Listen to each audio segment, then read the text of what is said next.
Welcome to this week's Movie Math, where Jeffrey Katzenberg must be wondering, what's the point? How to Train Your Dragon 2 was supposed to be his sure bet. The box office hit his animation studio so desperately needs. Sure, the first film had gotten off to a slow start, but thanks to strong word of mouth, it had gone on to gross almost 500 million worldwide. And recent animated sequels have been doing big business lately. Monsters University and Despicable Me 2 both opened with around 80 million, and How to Train Your Dragon 2 had been expected to open just slightly lower with around 70 million. But lo and behold, it not only opened with 20 million less than expected, but was bested by another sequel whose first movie only did a fraction of the business. How to Train Your Dragon 2 also opened in almost 1,000 more theaters and is in 3D. It's like some movie-going alpha hypnotized all the other moviegoers to skip Hiccup and Toothless's second outing. And a bunch of you must have no idea what I'm talking about because clearly you didn't see the movie. What happened? Seriously, did you skip How to Train Your Dragon 2 this weekend, and why? Because not only did it underperform for an animated sequel, but even for an animated movie in general. The Lego Movie and Frozen both opened with around 70 million, and they didn't have established fan bases to draw on. The only glimmer of hope here is that How to Train Your Dragon 2 is a slow burn once again, staying aloft thanks to strong word of mouth, which it definitely seems to have again. It could potentially have a lock on the all-ages audience up until Teenage Mutant Ninja Turtles hits August 8th, as only lightweights Earth to Echo and Planes Fire and Rescue are set to challenge it until then. As I recently reported, in an effort to strengthen their slate, Dreamworks Animation swapped out Home for Penguins of Madagascar this Thanksgiving. But can those birds truly deliver on Turkey Day if Hiccup and Toothless couldn't? Although Dreamworks Animation's last big debut was Madagascar 3 back in 2012. Now, while Schmidt and Jenko can't seem to do anything right on the force, they are clearly a force to be reckoned with at the box office. This is the second comedy to score big this summer after Neighbors, not only throwing a monkey wrench into Hollywood's carefully laid box office plans for all these blockbusters, but perhaps highlighting audiences' disappointment in said blockbusters. Have comedies become a safer bet?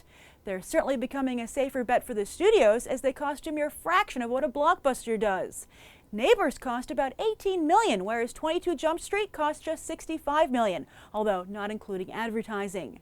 Now Neighbors is closing on 250 million worldwide, while 22 Jump Street just pantsed a sequel with a 150 million price tag. Hill, Tatum, and Lord & Miller pretty much doubled their original debut, and this is the biggest live-action opening of Hill and Tatum's careers. It's also right on par with the Lego Movie, so I think it's safe to say Phil Lord and Chris Miller are officially in the big leagues, boasting the debut Seth MacFarlane hoped to have. He's hovering at just around 40 million in week 3. It's also worth noting that both Seth Rogen and now Hill have found success by pairing up with hot guys who are willing to seriously commit to the hijinks at hand. And said hot guys have certainly benefited from these pairings as well. I guess Seth MacFarlane's problem is he thinks he's the hot guy?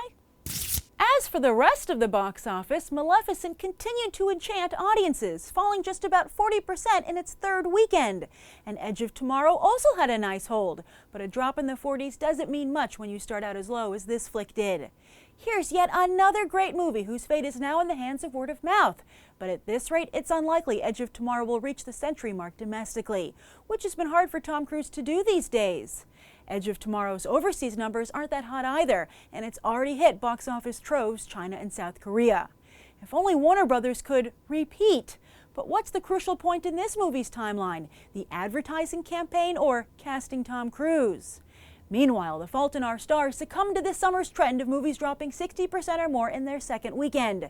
The Shailene Woodley and Ansel Elgort tearjerker is still expected to pass the century mark, another low-budget flick thriving amongst the blockbusters. But clearly we can now see it won't become a blockbuster itself. Will that cool Hollywood on the teen sudser, who'd sent their development departments in search of the next Fault in Our Stars after its boffo debut last weekend? We'll see, but let's just hope Woodley, Elgort, and Green already have their follow-up deals in place. As for this coming weekend, if 22 Jump Street can elude that 60% second weekend drop, it has a shot at fending off Think Like a Man 2 for the top spot, but it's going to be close. Not for Jersey Boys, though, which is expected to hit a flat note. And that's the weekend box office. I'm Grace Randolph, and we just did some movie math. As always, thanks for watching, and I hope we'll go beyond the trailer for these other top movies.